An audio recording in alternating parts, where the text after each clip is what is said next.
molto intenso, soprattutto vissuto, perché così è, perché se no non sarebbe un consiglio comunale, ovviamente con gli alti e bassi come in tutte le amministrazioni succede, ma noi siamo molto contenti di aver portato avanti tutti i progetti che evidentemente avevamo già nel nostro programma.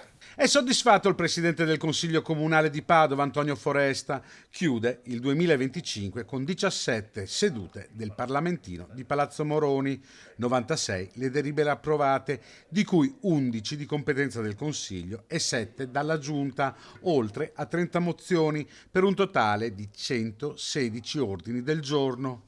Nel corso delle sedute anche il conferimento della cittadinanza onoraria al professor Gino Gerosa. Credo meritato, visto e considerato anche che adesso il professore è assessore regionale alla sanità e quindi abbiamo qualcuno che sicuramente nel campo è in grado di darci qualcosa in più.